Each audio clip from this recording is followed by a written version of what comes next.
again, and he looked at me, and I finally said, the most honest thing I could possibly said. I said, "Doctor, I need your help." I remember what Dr. Silkworth had told me. First, Bob said, "Wait a minute, I thought you were going to help me." And I said, "Well, that's the help that I need. I need to try to help you."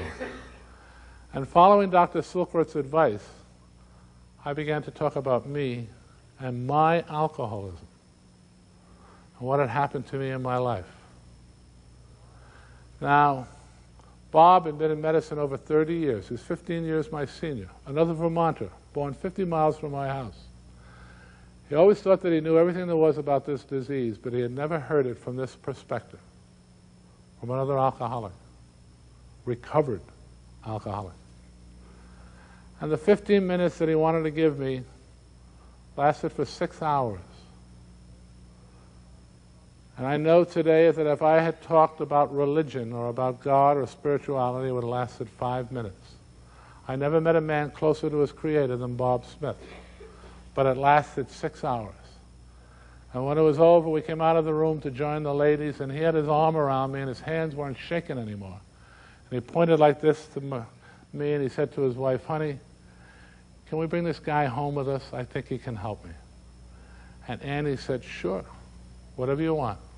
They tried to do it that night, but I had too much to do the following morning back in the city. I begged off. They even wanted to drive me back. I said, "No, I'm full of too much energy, and I'd rather walk." So they drove home, and I walked back to the hotel. And I remember a block away from the hotel, I stopped under a streetlight to light a cigarette, and that's when I noticed I was shaking, and I realized something had happened, but what it was, neither one of us had a clue. But something had happened. And a few days later, I moved into Ardmore Avenue with Bob and Ann Smith and their 2 children, given the boy Bob's bed. He was put on a cot. And the love and the joy and the beauty that flowed out of that home, the compassion that poured out of that hallowed home, I will never find equal again on the face of the earth. Every morning after breakfast, the 3 of us, Ann, Bob, and I, would go to a little room they had upstairs, and we'd sit together and pray. One of the bedrooms. Pray, me. Then we'd read from the good book or some other good book, and we'd share, and we'd meditate. And we'd pray again. It usually lasted about an hour, and always ended with Annie saying, "You know, faith without works is dead." And then what she meant is, let's go to work. And I'd go off to my investigations, Bob to whatever little practice he had, and Ann to keep the house and the children. We did this every morning. And at night, after supper, we'd go to an Oxford group meeting. If there wasn't a meeting, we'd go for a walk, Bob and I, and we'd talk about this idea, this little mustard seed of an idea, the possibility that one recovered alcoholic could have a positive effect on an active alcoholic, helping that person, thereby helping himself or herself. And after a couple of weeks, Bob got sober. And it was a wonderful time to be alive. Finally, one morning at breakfast, Bob came down and announced his intention to go to the AMA convention in Atlantic City. Been going to those birds, he said, for 30 years. Always drunk. I'd like to go this year sober and see what happens. That way we can test the water. If this thing works, I can come back, and Bill, who can't stay here forever, and he was right, the deal was dead, I had to go back to New York. He can go back to New York, he can find another drunk, and I'll get one here, and we'll begin to work this idea separately. I said, okay, let's test her out. And Bob went to Atlantic City. And as he used to say in his story, he picked up his first drink as the train pulled out of town. Well, actually, a nurse that worked for him at one time, she and her husband had found him the night before. We found him 5 days later north of the city of Akron in a suburb. That's where they brought him back to their house to get him on his feet, but he only got worse. In desperation, they just finally threw the towel in, called us up and said, "Get him out of here. We've had enough." So we drove out to collect him. I was heartbroken. This idea was a fluke. Didn't work. As we're driving, Annie began to cry.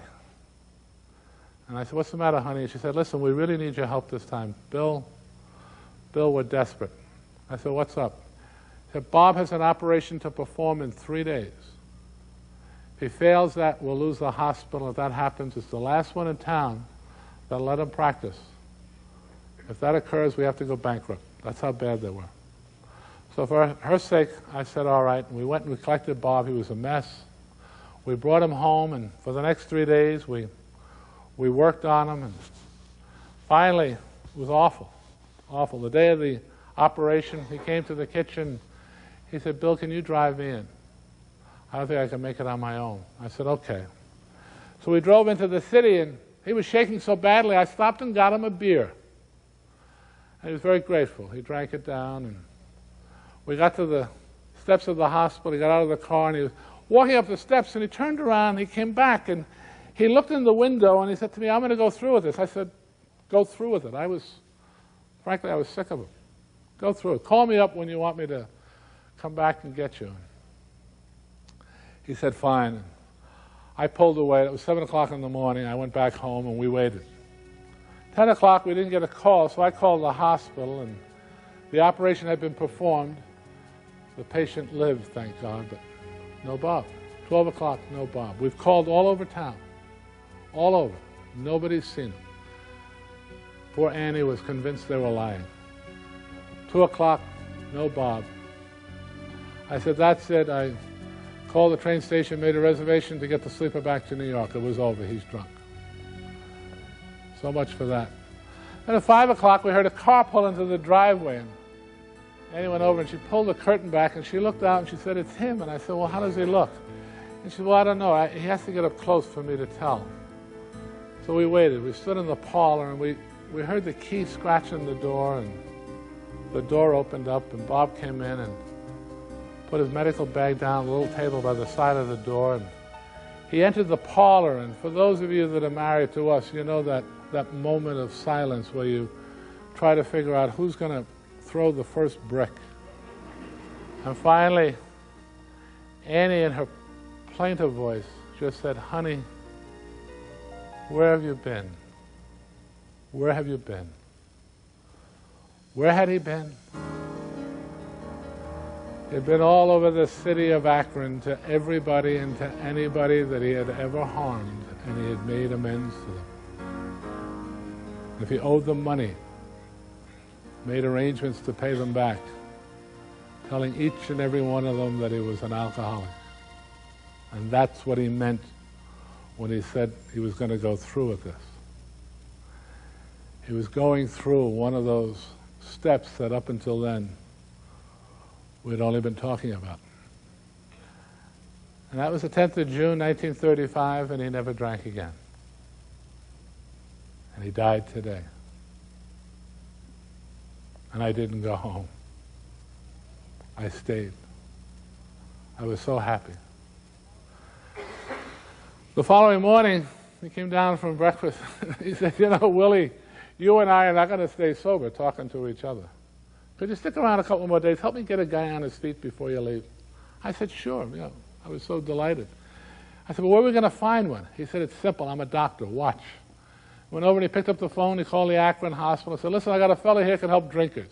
You got anybody down there you can talk to? And the smart aleck nurse said, well, what about you, doc? I said, well, he has. She said, are you kidding me? She said, are you sober? He said, yep. Well, that's good enough for me. She said, listen, we got a fellow right now in restraints. Just blacken the eyes of the head nurse. He's going to be committed to the Ohio State Hospital for the criminally insane when he's discharged. Used to be a lawyer, town councilman. Will he do? You want to talk to him? And Smitty says, yeah, give him some sedatives. We'll be down by and by. And without my being aware of it, Bob then made arrangements for the fellow to be taken out of the ward and to be put in a private room at his expense so we could talk to him privately. Now, I want you to get this picture. 1935, when they took you out of a ward and put you in a private room, it meant only one thing: you're dying. We show up, this guy's strapped in bed, convinced he's dying, but they won't tell him. Shaking like a leaf, eyes popping out of his head, no color in his face at all. I mean, sweat pouring off him.